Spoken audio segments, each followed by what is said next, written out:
نحمده ونصلي على رسوله الكريم اما بعد فقد قال رسول الله صلى الله عليه وسلم اذا كانت ليلة النصف من شعبان فقوموا ليلها وصوموا نهارها۔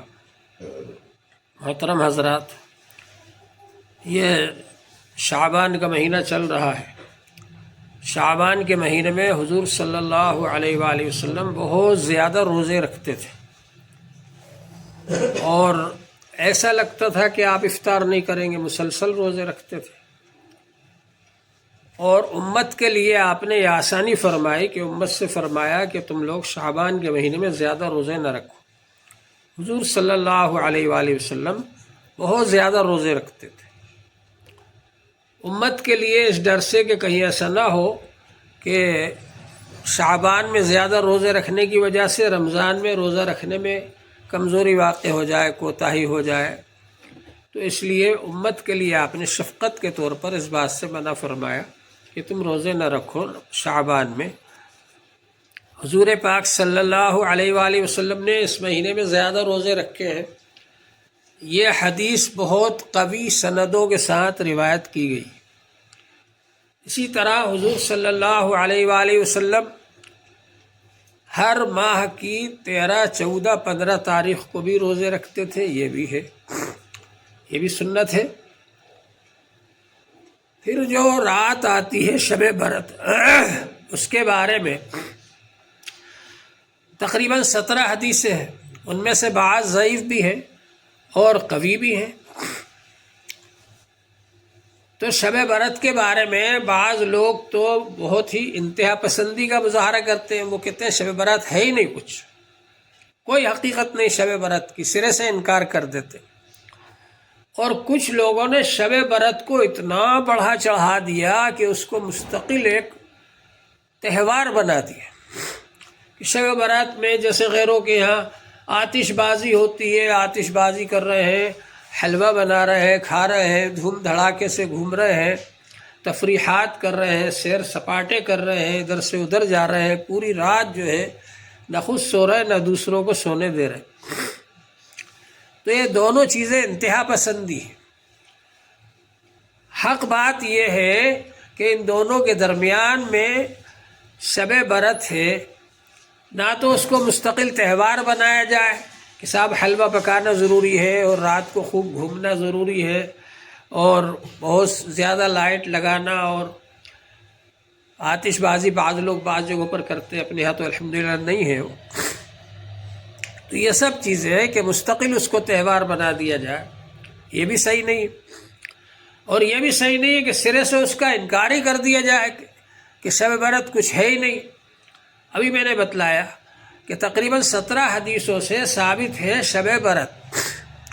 ہاں ٹھیک ہے، ان میں سے کچھ ضعیف بھی ہیں، تو ضعیف روایات سے احکام ثابت نہیں ہوتے، فضائل تو ثابت ہو جاتے ہیں، اور شب برات کی صرف فضیلت ہی ثابت کرنا ہے۔ حضور پاک صلی اللہ علیہ وآلہ وسلم نے فرمایا جب شب برات آئے تو رات میں اللہ کی عبادت کرو اور دن میں روزہ رکھو، یہ دو کام کرنے کے ہیں۔ رات میں اللہ کی عبادت کرو، یہ نفل عبادت ہے، یہ کوئی فرض عبادت نہیں ہے، نفل عبادت ہے۔ رات میں آدمی جاگے، اپنے گناہوں سے معافی مانگے، توبہ استغفار کرے۔ حدیث پاک میں آتا ہے کہ شب برات جب ہوتی ہے تو اللہ تعالی آسمان دنیا پر توجہ فرماتے اور اعلان فرماتے ہیں، ہے کوئی مغفرت مانگنے والا، حل من مستغفر، کوئی مغفرت مانگنے والا، کوئی معافی مانگنے والا ہے کہ ہم اس کے گناہوں کو معاف کر دیں، حل من مسترزق، کوئی رزق مانگنے والا ہے کہ ہم اس کو رزق دیں، حل من مبتلا فاعافیہ، ہے کوئی ایسا آدمی جو پریشان ہو تو اس کی پریشانی کو ہم دور کریں، یہ اللہ تعالیٰ کی طرف سے اعلان ہوتا ہے۔ اس موقع پر جو لوگ اللہ تعالیٰ کے دربار میں حاضر ہوتے ہیں، توبہ استغفار کرتے ہیں، گناہوں کی معافی مانگتے ہیں اور اللہ تبارک و تعالیٰ سے اپنی حاجتیں مانگتے ہیں، اپنی ضرورتیں مانگتے ہیں، اپنی دعائیں مانگتے ہیں، تو اللہ تعالیٰ ان کی دعاؤں کو سنتے ہیں، قبول فرماتے ہیں، اور ان کی حاجتوں کو پورا کر دیتے ہیں اللہ تعالیٰ، اور ان کی پریشانیوں کو دور کر دیتے ہیں، اور اللہ تعالیٰ ان کے گناہوں کو معاف فرما دیتے ہیں، مغفرت فرما دیتے ہیں۔ یعنی اللہ تعالیٰ کی طرف سے دربار عام ہے اس رات کے اندر، اور خود اللہ تعالیٰ کی طرف سے اعلان کیا جاتا ہے کہ ہے کوئی معافی مانگنے والا، ہے کوئی مغفرت مانگنے والا، ہے کوئی رزق مانگنے والا، ہے کوئی پریشان حال جو پریشانی دور کرنے کی دعا کر رہا ہو، تو اللہ تعالیٰ کی طرف سے اعلان ہوتا ہے۔ کتنی بڑی بات ہے کہ اللہ تعالیٰ خود اعلان فرمائے، خود توجہ فرمائے بندوں پر۔ تو اس موقع کو غنیمت سمجھنا چاہیے، لیکن اس میں جو عبادت ہے یہ نفل عبادت ہے، اور نفل عبادت جو ہے وہ اکیلے میں کی جاتی ہے، چھپ کر کی جاتی ہے۔ نفل عبادت کے بارے میں کسی کو پتہ بھی نہ چلے۔ نفل صدقے کے بارے میں حدیث پاک میں آتا ہے کہ وہ دائیں ہاتھ سے خرچ کرتا ہے اور بائیں ہاتھ کو بھی خبر نہیں ہوتی۔ ایسے ہی نفل عبادت آدمی گھر میں کرے، نفل نماز گھر میں پڑھے، کسی کو پتہ نہ چلے، خاموشی کے ساتھ میں اللہ تعالیٰ کے سامنے روئے دھوئے۔ اور اگر کوئی آدمی گھر میں جگہ نہیں ہے، مسجد میں بھی چلا گیا، وہاں بھی خاموشی سے عبادت کر رہا ہے، استغفار کر رہا ہے، بہت اچھی بات ہے۔ لیکن یہ کہ بھیڑ اکٹھی کرنا اور جمع ہونا اور سیر سپاٹے کرنا یہ کہیں سے بھی ثابت نہیں ہے۔ بہت سارے لوگ اکٹھے ہو جائیں اور یہاں جا رہے ہیں، وہاں جا رہے ہیں، اور راستے میں خوب ہو اللہ کر رہے ہیں، کوئی بیچارہ سو رہا ہے، نفل عبادت ہی تو ہے، ایسا بھی تو ہے کہ کوئی سو رہا ہو، یا کوئی بیمار آدمی ہو وہ سو رہا ہو، آرام کرنا چاہ رہا ہو، اس کو بھی نہیں سونے دے رہے، تو دوسرے کی نیند میں خلل ڈالنا یہ تو ناجائز ہے۔ ایسی عبادت سے بھی منع کیا گیا جس سے دوسرے کی نیند میں خلل پڑے، حتیٰ کہ اگر کوئی زور سے قرآن پاک کی تلاوت کر رہا ہے، پاس میں کوئی سو رہا ہے، اس کو ہی منع کیا گیا بھائی آہستہ قرآن پاک پڑھو۔ تو ایسی چیز سے بھی منع کر دیا گیا۔ پھر یہ کہ چیخ پکار کرنا، شور شرابہ کرنا، دوسروں کی نیند میں خلل ڈالنا، یہ کیسے، اس کی کیسے اجازت ہو سکتی؟ اسی طرح سے حضور صلی اللہ علیہ وآلہ وسلم یہ شب برات میں قبرستان تشریف لے گئے، لیکن اتنی خاموشی کے ساتھ گئے آپ، نہ حضرت ابوبکر صدیق رضی اللہ عنہ کو بتایا، نہ حضرت عمر رضی اللہ عنہ کو بتلایا، نہ حضرت عثمان رضی اللہ عنہ کو بتلایا، نہ حضرت علی رضی اللہ عنہ کو بتلایا، کسی کو بھی نہیں بتلایا۔ حتیٰ کہ حضرت عائشہ رضی اللہ عنہ پاس میں سو رہی تھی، ان کو بھی نہیں بتلایا۔ خاموشی سے آپ تشریف لے گئے قبرستان، اور وہاں جا کر آپ نے مردوں کے لیے دعا فرمائی۔ حضرت عائشہ رضی اللہ عنہ کی جب نیند کھلی، انہوں نے دیکھا کہ آپ بستر پر نہیں ہیں، تو انہوں نے سوچا رہے آپ کہاں تشریف لے گئے، تلاش کیا انہوں نے آس پاس، اور پھر اس کے بعد دیکھا تو جنت البقیع جو قبرستان ہے مدینہ شریف کا، وہاں پر آپ دعا فرما رہے۔ آپ واپس آئے تو آپ نے پوچھا کیا بات ہے، تو کہا کہ آپ جب نہیں ملے بستر پر تو میں نے تلاش کرنا شروع کیا۔ اس وقت آپ نے فرمایا کہ آج شب برات ہے، جبرائیل علیہ السلام آئے تھے اور مجھ سے کہا کہ آج شب برات ہے، تو میں گیا تھا جنت البقیع کے مردوں کے لیے استغفار کرنے۔ تو اگر کوئی آدمی خاموشی سے قبرستان چلا جائے اور وہاں جا کر مردوں کے لیے استغفار کرے، ٹھیک ہے، اس کی بھی گنجائش ہے، لیکن یہ کہ بہت ساری ٹیمیں بنا کر جانا اور وہاں جا کر کے شور شرابہ کرنا اور پاپڑ بھجیے کھانا اور وہاں میلہ لگانا قبرستان میں، یہ تو کہیں سے بھی ثابت نہیں۔ تو یہ دو انتہائیں ہیں۔ ایک انتہا تو یہ ہے کہ سرے سے شب برات کا انکار کر دیا کچھ لوگوں نے، اور ایک انتہا یہ ہے کہ کچھ لوگوں نے شب برات کو مستقل ایک تہوار بنا لیا۔ یہ تو عبادت کی رات ہے، یہ اللہ سے مغفرت مانگنے کی رات ہے، یہ تو اللہ سے تعلق جوڑنے کی رات ہے۔ کوئی آدمی گناہ کر رہا ہے، کم سے کم وہ شب برات میں تو آ کر کے اللہ کے سامنے حاضر ہو جائے اور استغفار کر لے، مغفرت مانگ لے، معافی مانگ لے اپنے گناہوں کی، ندامت ہو جائے، اس کو شرمندگی ہو جائے۔ تو اس رات کو اللہ کی عبادت کی رات سمجھنا چاہیے، اس رات میں اللہ سے تعلق جوڑنا چاہیے۔ اس لیے آتی ہے شب برات، اور شب برات اس لیے بھی آتی ہے کہ ابھی سے تیاری کر لو رمضان کی۔ جس طرح سے شب برات میں رات کو جاگ رہے ہو، اللہ کی عبادت کر رہے ہو اور دوسرے دن روزہ بھی رکھنا ہے، اس طرح سے رمضان میں بھی رات کو جاگنا اور روزہ رکھنا، اس کی تیاری کرنے کی یاد دلانے کے لیے آتی ہے شب برات۔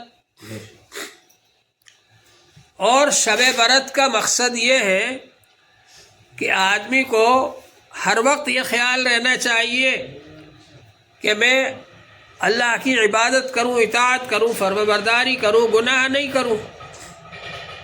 اس لیے کہ شب برات میں انسانوں کے بارے میں جو فیصلہ ہو چکا ہے وہ فرشتوں کے سپرد کیا جاتا ہے۔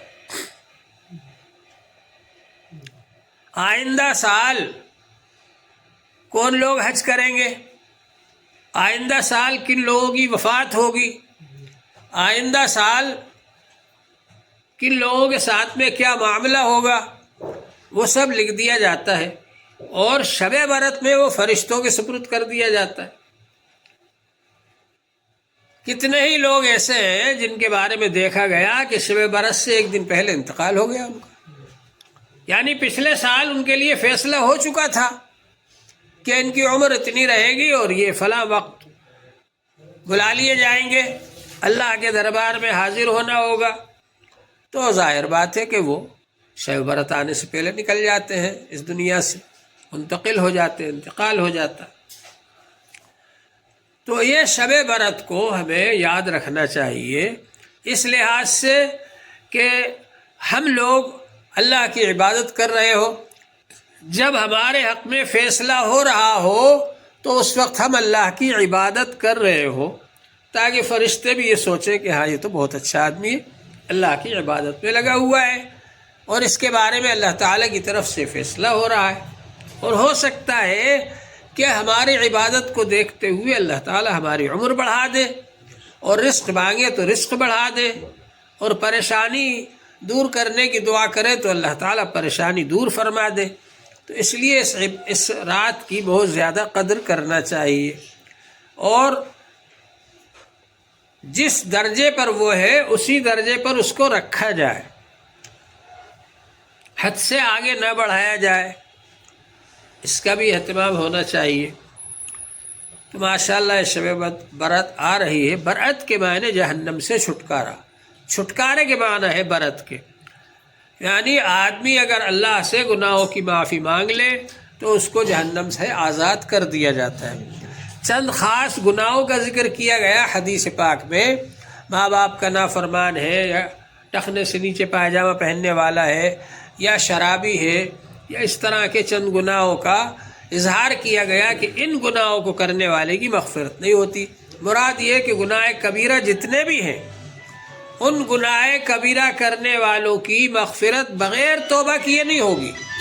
توبہ کرنے سے تو گناہ کبیرہ بھی معاف ہو جاتا ہے نا، صغیرہ گناہ نماز پڑھنے سے بھی معاف ہو جاتے، وضو کرنے سے بھی دھل جاتے ہیں، نماز پڑھنے سے بھی معاف ہو جاتے ہیں، ایک جمعے سے دوسرے جمعے تک جو گناہ کیے وہ معاف ہو جاتے ہیں جمعہ پڑھنے سے۔ اور شب برات میں بھی گناہ صغیرہ بغیر توبہ کے معاف ہو جاتے ہیں۔ البتہ گناہ کبیرہ کے لیے توبہ کرنا ضروری ہے، استغفار کرنا ضروری ہے، استغفار ویسے بھی کرتے رہنا چاہیے۔ حضور پاک صلی اللہ علیہ وآلہ وسلم نے فرمایا التائب من الذنب کمن لا ذنب لہ، گناہ سے توبہ کرنے والا ایسا ہے جیسے کہ گناہ ہی نہیں کیے۔ کوئی بھی آدمی یہ نہیں کہہ سکتا کہ میں گناہ گار نہیں ہوں۔ کل بنی آدم خطاء، ہر انسان خطا کار ہے، وخیر الخطائین التوابون، اچھے خطا کرنے والے، اچھے گناہ کرنے والے وہ ہے جو کہ توبہ کرے۔ گناہ تو ہو ہی جاتا ہے آدمی سے، لیکن گناہ کرنے والا اچھا وہ ہے جو توبہ کر لے، توبہ کی توفیق ہو جائے۔ آدمی کے اندر جب ایمان ہوتا ہے اور اگر کوئی غلطی ہو گئی، جب تک وہ توبہ نہیں کر لیتا اس کا ایمان تقاضا کرتا رہتا ہے، ارے توبہ کرو بھائی، توبہ کر لو، توبہ کر لو۔ وہ اللہ سے ڈرتا رہتا ہے، اللہ سے معافی مانگتا رہتا ہے۔ تو اللہ سے جب توبہ کرے گا تو اللہ تعالیٰ اس کے گناہوں کو معاف فرما دیں گے۔ تو شب برات میں اللہ تعالیٰ کی رحمت خود توجہ فرماتی ہے بندوں کی طرف، اور اللہ تبارک و تعالیٰ کی طرف سے اعلان ہوتا ہے۔ تو اس وقت ہم کو خاص طور پر اس موقع سے فائدہ اٹھانا چاہیے اور اللہ تعالیٰ کے سامنے توبہ اور استغفار کرنا چاہیے۔ اور پھر رمضان کی تیاری ابھی سے کرنا چاہیے کہ رمضان میں ہمارا کوئی روزہ نہ چھوٹنے پائے، رمضان کی عبادت ہم زیادہ سے زیادہ کریں۔ اب بعض لوگ کہتے ہیں کہ صاحب شب برات کی جو روایت ہے وہ ضعیف ہے۔ چلیے صاحب، ہم نے مان لیا شب برات کی روایت ضعیف ہے، حالانکہ ہم نے ابھی آپ کو بتایا کہ 17 حدیثیں ہیں، ان میں سے کچھ ضعیف ہیں، کچھ قوی بھی ہیں۔ لیکن اگر ہم مان ہی لیں کہ شب برات کی روایت ضعیف ہے تو تہجد کی روایت تو ضعیف نہیں ہے نا، تہجد کی روایت تو ضعیف نہیں، اس کا تو قرآن پاک میں بھی ذکر ہے، تہجد کا تو سورہ مزمل میں ذکر ہے۔ حضور صلی اللہ علیہ وسلم تہجد پڑھتے تھے اور آپ کے ساتھ صحابہ کرام بھی تہجد پڑھتے تھے، یعنی جماعت سے نہیں، الگ الگ۔ تہجد کا ذکر قرآن پاک میں موجود ہے، تہجد کا ذکر بڑی قوی روایتوں میں ہے، بخاری شریف کی حدیث میں موجود ہے، مسلم شریف کی حدیث میں موجود ہے تہجد کا ذکر۔ تو پھر تہجد کیوں نہیں پڑھتے؟ شب برات کی عبادت کو، شب برات کی رات کو ضعیف قرار دے دیا آپ نے، اور پیچھے لگ گئیں بہت ساری راتیں۔ ایک رات سے پیچھا چھڑانا چاہا اور بہت سی راتیں پیچھے لگ گئیں کہ ہر رات میں اب تہجد پڑھیے آپ، کیونکہ تہجد والی روایت جو ہے وہ سب سے زیادہ قوی ہے، شب برات کی روایت سے بھی زیادہ قوی ہے۔ تہجد کا اہتمام کرنا چاہیے، اور تہجد کے وقت بھی اللہ تعالیٰ روزانہ اعلان فرماتے ہیں۔ فرق صرف یہ ہے کہ عام راتوں میں تہجد کے وقت اللہ تعالیٰ کی طرف سے اعلان ہوتا ہے، اور شب برات میں غروب آفتاب کے بعد سے ہی اعلان شروع ہو جاتا ہے، بس یہ فرق ہے۔ اللہ تبارک و تعالی ہم سب کو عبادتوں کی توفیق عطا فرمائے، برائیوں سے حفاظت فرمائے۔ وآخر دعوانا الحمد للہ۔